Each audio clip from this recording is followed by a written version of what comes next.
One of the great principles of understanding spirituality, indeed understanding wisdom and knowledge itself, is to understand the relationship between the book and the person.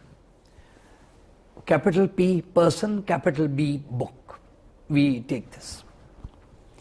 And it is the wisdom of Allah that Allah subhanahu wa ta'ala has over and over and over again emphasized these two in proximate verses around throughout the Quran, and amongst other notable places, this particular sequence of verses. Let me just share with you a brief reference, after which we will come to the person whom we wish to remember. These are the closing verses of chapter 59, Surah Hashr. And one translation, brief of it, goes, "Not equal are the people of fire with the people of the garden. Indeed, the people of the garden are in infinite bliss." The people, the person, the people who've made it, the people of blessing. Ashab, look at the keywords. La yastavi ashabun nar wa ashabul jannah. The people, the people. And immediately after that, we have the book. لو أنزلنا هذا القرآن على جبل لرأيته خاشعا متصدعا من خشية الله. Had we revealed this Quran on a mountain, surely you would have seen it quake with the fear of Allah. Thus do we explain with examples so that you may reflect. People, so that you may reflect. So immediately after the people of blessing comes an ayat which mentions the word Quran by name, which mentions the book by name. Now this itself is a complete study. But for the moment, I'm just pointed out to you the proximate verses. Now I believe it's a major principle of spirituality and understanding, the person and the book. And our conversation today will be about, and a very honorable a saint of our times, somebody whom I had the honor, I did not directly meet him, but I had the honor of meeting some of his very close companions, his family members. And I had the honor of attending memorial talks and other things by him, and listening to cassettes and audio tapes by him in his own voice, and indeed reading all his books. The person we shall remember, or we are here to remember, is Shahidullah Faridi Sahib, Hazrat Shahidullah Faridi. Now the name itself is not very well known in some circles, except as it is said in the Wikipedia entry on him. I wonder who did it, but it's very nice and humble, that he is known in a small group of Sufi people, otherwise he was not famous. And it is interesting that Abdul Hakim Murad, does the name ring a bell? Abdul Hakim Murad? Yes. T.J. Winters has dedicated some time to study this remarkable person, Shahidullah Faridi Sahib. Shahidullah Faridi Sahib started out as an Englishman. I know Scottish background, so English people get upset about somebody being Scottish called English, but never mind. From Pakistan point of view, they are all English, so it's okay. A highly educated, Oxford, etc., like somebody who'd been into what you say, a wealthy family, a wealthy background, superb education, looking forward to a life of ease and plenty, no issues there.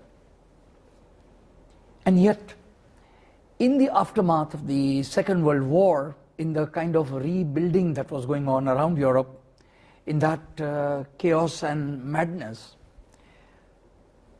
John Gilbert, that was his name, was in a state of unease. Is this what it is? This is what it is. So this is what life is for, that we have the wealth and the means to do what? We have the education to do what? To go to parties? To enjoy ourselves? What? What for? And this question And I believe a good question, there's something beautiful about, when people say, I ask questions and all that, I say, yes, but let your questions be a quest. Just remove the last 3 letters of question, I-O-N, and you have the word quest. And for many of us, questions are not really a quest at all, but an intellectual kind of takalluf. So those are not the kinds of questions, but a question that is actually emerging from a quest. That is what came upon John Gilbert, and indeed his elder brother, elder by 5 years. And the 2 gentlemen decided that this can't be it. This can't be the purpose of living. This can't be the purpose of our means or whatever is going on in the world. So part of their seeking, as being the age at that time, we are talking post-World War, so 1948, World War comes to an end, 50s. These people, okay. These 2 gentlemen go to India in search of the quest, meet scholars, swamis, meet. And in the meanwhile, from the very few details we have of that phase of their lives, they come upon a book. And the book is the English translation of Kashf al-Mahjub by Abbas. And that book seems to be like a bolt of lightning and clarity. It says, here, if anybody knew what was it, this man knew. And at that time, the Data Ganj Baksh, who is he? Let's go to Lahore. And they did. And from a variety of experiences at Data Sahib himself, one can understand spiritually, a soul set in her knees would be seeking, and while you are seeking, there is also help from the divine which makes you a finder. So I know that we are all seekers.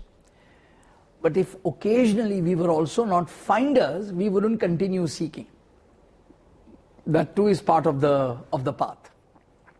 That some premonitions, some intuitions, some clarities keep coming that allows us to deepen our quest, and then the quest continues on another level. If there was no response from the quest would fizzle out, as indeed with some people it does. Okay. But that will be something I'll be coming upon in a moment. So after a series of meeting various masters, one episode or one reflection from a member of the family, his close circle, that I remember from Karachi is that he was shown in a dream the face of his sheikh. He was shown in a dream the particular person who was going to be his guide. And so in the meeting of various Sufi masters, he would know immediately whether it was or was not that person until they came in the presence of the master of the time. This is 1950s, the season, Hazrat Zaki Shah Sahib, Sheikh Muhammad Zaki. And there is a spiritual master. Let me just I'll turn to Shahidullah Faridi Sahib in a moment, but for the moment, I hope some of you are aware of Hazrat Zaki Shah Sahib's incredible contribution to Tasawwuf. What volume? What book? The book and the person. The book and so what book? Sirr Dil Baran is a dictionary. It's a glossary of Tasawwuf terms. And part of my admiration for Zaki Sahib went several notches up, raised to the power 3, 4, when I found out that the published dictionary that I had in my hand was actually not the original publication the way it was. He had done letters of the alphabet in a monthly magazine. And he did those in a kind of an installment-wise, a dictionary that came in installments, which later, when people collated it together, fitted exactly. Isn't that interesting? Can you imagine doing all the alif words and all the bay words and the te and everything, alphabetical order, and while you are doing it in installments, you hit re, and it suddenly occurs, at least it would occur to a person of my level, oh, I forgot that word in te, which should have gone there. except that the mastery was so powerful that when the elements were all put together, it just fitted. Just amazing. By the way, Sir Dilbara is something worth looking into. Okay. So, Shahidullah Faridi Sahib, that is John Gilbert, accepted Islam at the hands of Sayyid Muhammad Zauki Shah Sahib and followed the Chishtia Order and did the discipline. Now, one fine remark T.J. Winters makes about him is that in Tasawwuf, or on the path to God, there is the path of fame and the path of oblivion. When you choose to be unknown in the world, shohrat nahi chahiye na, fame nahi chahiye. There is some people achieve fame and then they do good, but then some people avoid fame and they do good too.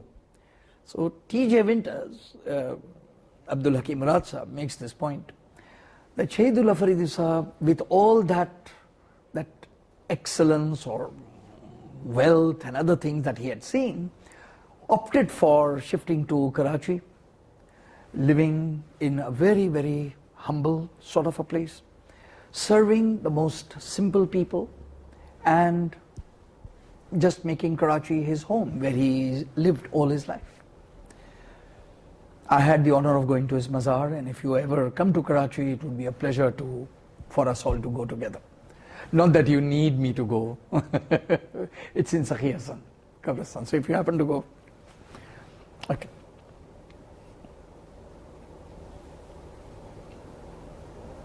Shahidullah Faridi Sahib wrote a series of books, and today one of the things I would like to do, again, the person and the book, I would like to give you some very powerful thinking that is a confusion of our times, and let us take the benefit of a great person and his wisdom to throw light on an issue which irritates and bothers most people. So anyhow, amongst his other books, amongst his works, Hazrat Zauki Shah Sahib had another Khalifa called Captain Wahid Baksh Sial. Now that name immediately rings a bell. In the masterly annotated Kashf al-Mahjub done in Urdu by Captain Wahid Baksh Sial. So he was what you might call a Peer Bhai of Shahidullah Faridi Sahib. And somebody in Malaysia has done the English translation of Kashf al-Mahjub's annotated version of Captain. Again, that's worth reading together and comparing. Very, very powerful stuff. So all of these versions of Kashf al-Mahjub and all that are done by these gentlemen and these people in honor of the fact that Hazrat Shahidullah Faridi came to the path through the light of this amazing book, Kashf al-Mahjub, that is. And we know about, amongst the very many things said about Kashf al-Mahjub, one of them is that he who does not have a sheikh, let him read Kashf al-Mahjub until he finds the sheikh. Which is true. I mean, it's amazing. It is so. He did read the book until he found the sheikh. So it is like that. Okay.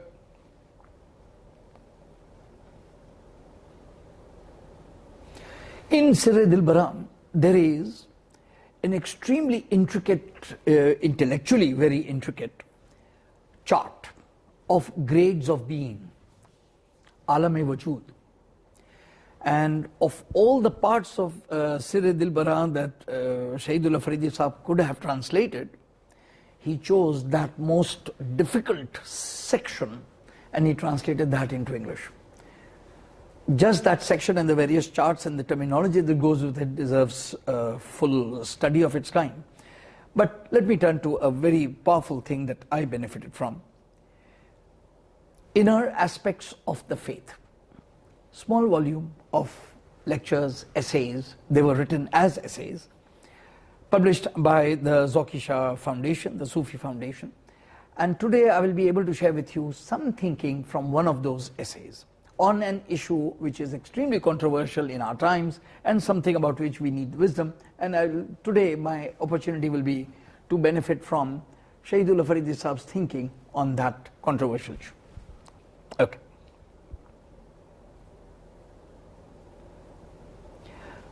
Those who have issue with Sufism, of all the other issues they have, the central issue they have is this thing about what they call piri muridi. They say, ये क्या है? भाई किसी इसकी जरूरत ही नहीं है कुछ, ये तुम लोगों ने खामोखा का कर रखा है, ये अच्छा भला बंदा होता है, बस वो फिर पीर साहब का होकर रह जाता है. People talk like this. And this is precisely the issue we will be talking about. Before I do that, let me share with you what is in the intellectual landscape of the early 21st century as we see it, or at least as I see it. I will name 3 names who I consider to be like the major thought formers, if you like, those who have formed the thought of Islamic thinking in our part of the world particularly. They are not equal by any means, but then again they are extremely influential. One is Maulana Maududi, the other is Javed Gandhi Sahab, and a third is our televangelist Zakir Naik. Okay. I know they are not, it's okay. All 3 of them are united in their vehement opposition to Sufism. And I would like us to ponder on that for a moment. All 3 are united in word and in writing, which in no way discounts their other intellectual efforts and things. Fine, lots of gratitude for that, lots of good work, no issue there. Yet, they have taken a stance, clear, in writing and in speech and everything. I find that very, very interesting. Why is that? Why should it be that 20th century major thought for, I'm limiting myself to this part of the world. I'm not at all going afar like into Fi Zalal al-Quran and Sayyid Qutub, and I'm not getting into this other Takfiri line and the Saudi line. Leave that. In our part of the world, what is this unified opposition to Sufism? Where is it coming from? Where does it stand and how does it work? I believe that listening to Shahidullah Faridi Sahab as a man of this age, of our age, telling us this would be extremely valuable as a lesson for us to understand. Do you think that makes sense? That okay, here is something which people seem to have an issue with. So let's ask somebody who came to Islam with understanding, with a deep insight, and who has given us some very fine thinking on this. So let us benefit from that thinking. Hello? Are you with me on this? So this is what I believe. In inner aspects of the faith is an essay called bayt. One word, bayt. The bayt which a murid does to the shaykh, giving his hand to the master's hand, and like a pledge of allegiance. This, and there will be reference to that. Shahidullah Faridi Sahab has done an excellent piece of writing on this issue, which gets to the core of what is it that the followers of Sufism see in the Piri Muridi, in the master sheikh, in the master disciple relationship, and what is it that those who are outside of it not see. How would you make that distinction? If somebody has a USB or something, I could give you the scanned pages of the bayt paper later, if you're interested. Right, okay. The essay on bayt offers a series of reasons why these things come under the argument of, or under the genre of zarurat-e-sheikh. As we say, अच्छा भाई ज़रूरत-ए-शेख, नहीं ज़रूरत ही क्या है? मैं कलाम पाक पढ़ रहा हूँ, मैं बुजुर्गान की किताबें पढ़ता हूँ, मैं दुआएं पढ़ता हूँ, मैं नमाज पढ़ता हूँ, अच्छा तो बस ना, what else, यानी, what for? Now we need not a wishy-washy answer to this, we need a powerful intellectual answer to this, and that answer is what I believe Shahidullah Faridi Sahab offers us. And I believe as a benefit of this conversation, this would be a best way to honor the man through his book, the book and the person. Right. Okay.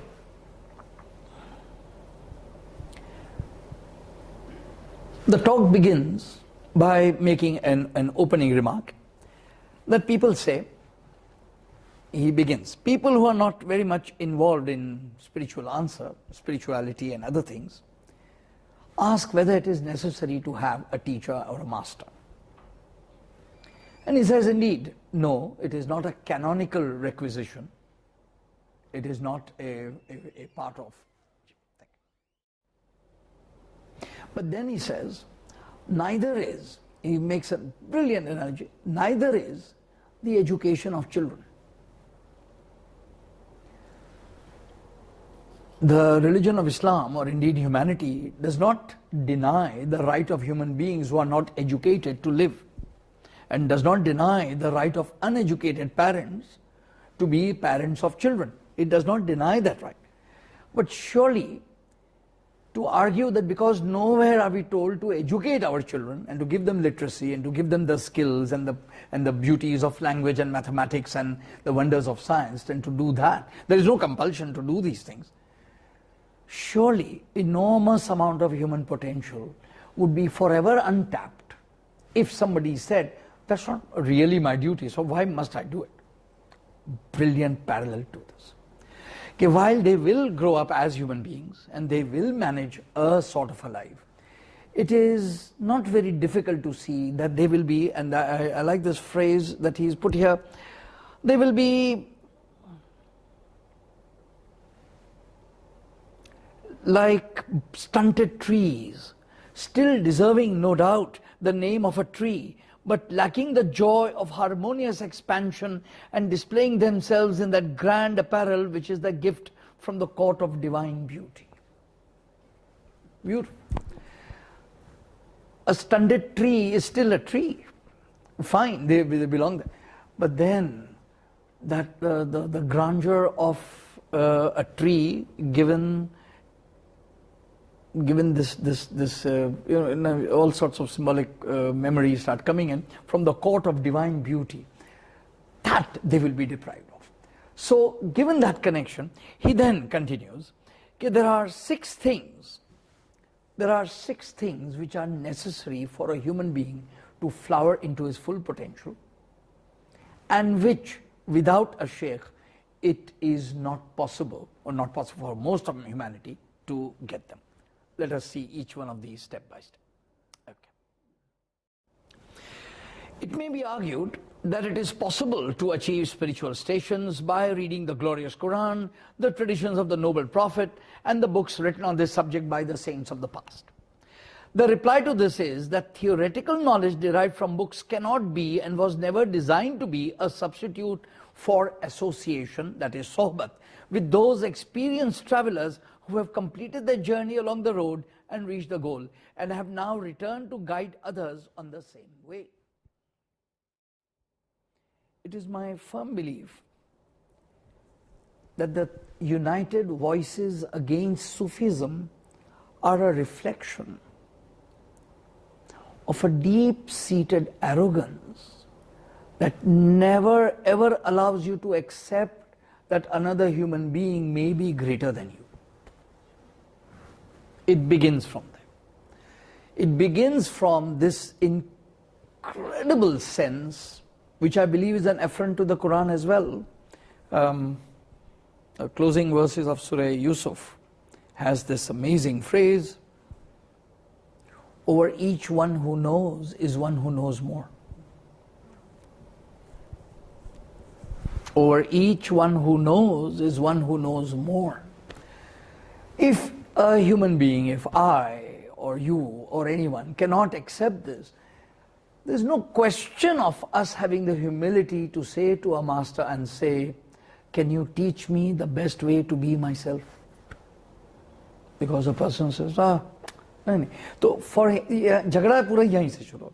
The travelers along the way who have reached the goal and have returned back to guide others, come. Are bhai, thank you right there. If you cannot accept this, there's no question of you being able to continue on the path at all. Okay. Then, the book of Allah, he continues, was not sent alone. Yeah, the book and the person. Had the book been sufficient, the book would have been sent. But no, it was not. And as we said just now, किताब और साहिब किताब की unity इतनी deep है कि इस्लाम में कम से कम आप इन दोनों को अलग कर ही नहीं पाते हैं. And this is so true. Now, if you turn the Sahib Kitab into books of Seerah, you are making the same error. You turn, those are also books. So where is the living exemplar? Where is the person who has imbibed a bit of the spirit of the Sunnah, a bit better than you, who is then enough, who is granted that light to guide you and to... This is it. I mean, that whole point is a point of humility. And since humility is not a mark given to 21st century, 20th century people in the ethos of modernity, because individualism, autonomy, me, as if my taste is the arbiter of all value. I happen to like Dylan Thomas and you happen to like Bob Dylan. Once upon a time this sentence made sense, but now Bob Dylan has got the Nobel Prize, so my point is shifted a little bit. Or my rejection of Shakespeare is equal to my acceptance. So because my taste is this is the most bizarre attitude that we see in our youth all the time. This then is the first thing here. That theoretical knowledge was never supposed to replace the actual practices and the actual living exemplar which only a human example could give you. Point one. Okay. Then the Prophet was, talking about the Prophet, he says, it was moreover he who, by training and instructing them in the light of the book, purified his companions and elevated them to the heights of godliness. It is due to this vital role of the Prophet in respect of Allah's message that it is belief in him as the messenger which has been made obligatory in the declaration of faith after the belief in the unity of Allah, implying that belief in the book is a corollary to the belief in the man and not vice versa. Oh, book and person wali baat. Perfectly aja. Had the book been enough, the argument itself makes sense. But then again, Islam ka jo wo fusion is very, very, very powerful. And what is it that makes Muhammad ibn Abdullah Muhammadur Rasulullah? And the answer is the Quran. And what is it that makes the Quran the word of God, the witness of the Prophet? You know, it is no way you can break this relationship. Ye cut hi nahi ho sakta. You can't open the Quran without reading immediately the first line, the first sentence, even above Surah Fatiha, even above Bismillah ar-Rahman Surah Fatiha, you have to read Surah Fatiha Makkiyah. And the moment you read the word Makkan or Madinah or the next surah, you know that it is directly connected to the biography of the Prophet, in which you have to connect that this was revealed when he was there. So without the biography of the Prophet, there is no way the Quran will make sense. And without the Quran, there is no way the biography will make sense. The book and the man are intertwined in a way unlike none of the other Abrahamic religions. So, two examples, but clear bata dein aap. If you take the Torah, what is believed to be Torah by the Judaic tradition, the Sunnah of Hazrat Musa is simply not preserved because it is not the point. The point is the Torah, the revelation of the book. And if you look at Christianity, you find Christ is the central revelation, is the center. The Gospels are not important. So our comparison of the Gospels with the Quran is a mistake. For actually Gospels technically are equal to Hadith. And in Hadith we have lots of variations and lots of versions which we don't mind at all. Well, so do they. So there's no issue there. So once we connect these things, we find the person is central in Christianity, which is why we don't like being called Mohammedans. We refuse. We say, no, no, no, call us Muslims. We are not Mohammedans. Okay. So Christ is central in Christianity. The Torah is central in Judaism. The book and the person in Judaism. But in Islam, the book and the person are intertwined in a way that we cannot dislocate, which is one of the blessings unto mankind. Okay, fine. Sometimes people argue that no, reading the surah, the seerah is good enough. Reading the biography of the Prophet is good enough. Shahidullah Faridi Sahab says, let's take this point to a newborn child. A newborn baby learns with association, with sohbat, as just about everything. Everything the newborn baby learns as over the years it grows is by being around human beings.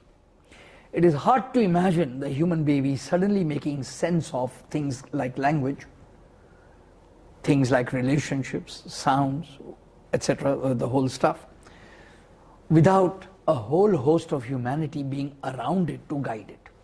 It is hard to imagine it just stumbling upon these things by accident. It is hard.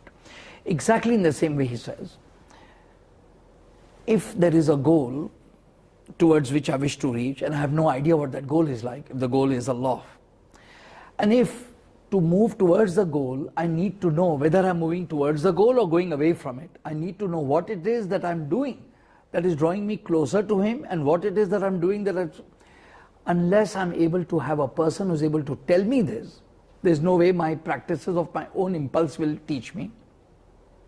Third, the best of motivated people find that fatigue, tiredness, lassitude, the human impulse for laziness makes you lapse. So even when you reach a particular level, the consistency and the persistence needed on the practices are not very, very difficult to garner from oneself. But you need a person who is able to. Fourth, that was the fourth point. Fifth, all human beings, whenever you read a good book of Seerah or a good book of Tazkiratul Awliya, the great Sufi masters, you are reading it as if you are a generic human being. As if you are humanity, a person per se, just me. But you know very well that in the unique permutations of impulses and likes and dislikes and idiosyncrasies that we are, we need a guide who's able to know our idiosyncrasies and exactly place what we need to do at that particular time, which no book will do. No generic teaching of humanity will do. Take, for example, the self-help industry, and you find, why don't self-help books help? Well, they do a point, but then they contradict each other. They contradict themselves.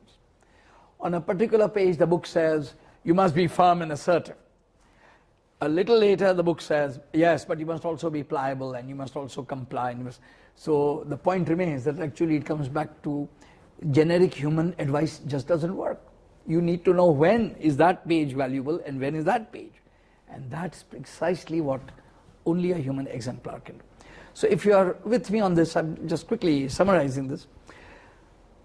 The argument of bayt then is not a wholesale selling oneself into slavery, not a blind obedience of ignorance or to ignorance, but the qualifications of the Shaykh are also enlisted. They are 5. 1, the Shaykh himself must be a follower of a path. Surely that's obvious. Okay. Number 2, if you look at the companions of the Shaykh, those who have been with him for a while, and if you talk to them, they'll be able to tell you that I was there and thanks to the teachings, the blessing, the wisdom, I have reached here. That palpable change has emerged. 2. Third, a Shaykh himself must have had a Shaykh and follow a genuine order. So if today somebody says that I've just appointed myself a Shaykh, that doesn't work. You need to have, we are back to over each one who knows is one who knows more. That's exactly a translation of a silsila. The silsila going all the way up, reaching up to the Prophet. And lastly, when you come to, in the presence of the Shaykh, your own thinking, your own inward chatter should subside from its mundane, daily life, weird concerns to things of Allah and things of the Prophet and things of nobility and courtesy and value. When that happens and you notice that palpable change in you, you notice that these are the marks of the saint. So you are handing over yourself to a person who has these qualities, nothing less. Okay. Shahidullah Faridi then makes this point about the pledge of allegiance, the verse of the Quran that is recited when a Shaykh takes the murid. And it is the penultimate ayat of Surah Fatah, which is the pledge of Hudaibiya, the pledge under the tree, when the companions of the Prophet pledged, their hand was, as they say, Allah's hand was over their hand. The moment when Allah subhanahu wa ta'ala compares the Prophet's hand with his hand, and it's a very spiritual moment. In passing, because here is a man of God and whose sincerity is incredible, in narrating this moment, Shahidullah Faridi Sahib just makes a little passing remarks that if the limitations of time and space were removed, it is the same thing. When a murid gives his hand to the Prophet, to the Shaykh, it is as if the companions were giving their hands to the Prophet on a blessed moment under the tree, according to the Quran. And he says, if space and time were removed, it is actually giving your hand to the Prophet's hand. It is the same thing. A nice touch, which is a statement of love, which is really, really marvelous. He concludes by saying, one of the things in human beings, one of the things that as human nature we need to know of is our lack of consistency, our lack of persistence. And truly, all of us, at least me, how many times have we been totally enthused by something, sworn that we will never ever give this up, only to find that only very little was needed to have a gap there. कितनी तो diets हैं जो हमने शुरू किए, अभी साल शुरू हुआ है ना, so many New Year resolutions have come and gone, they hardly reach. February तक भी बहुत बड़ी बात है, they hardly reach. It is the relationship of the Shaykh which in the beginning is stern. But Shahidullah Faridi says, if the relationship with the Shaykh turns into love, then love becomes the force which guides the murid through the phases of inconsistency and laziness and this apathy that come upon the soul. It is the love of the Shaykh that makes him go over those things, and I think that part is the sweetest thing.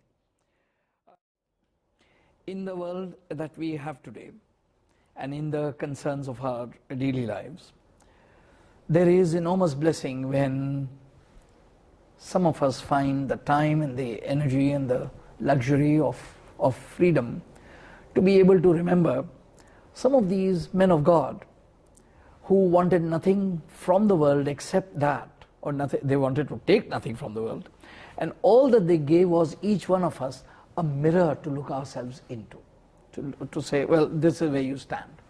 And in doing so, I believe Shahidullah Faridi Sahib is one of our greats. In his obscurity, in his oblivion, in his simplicity, in his enormous humility, he left behind a series of messages and a series of wisdom that even now casts a little light into the kinds of corners of darkness that we see in our world. So with that few remarks, I'll pause.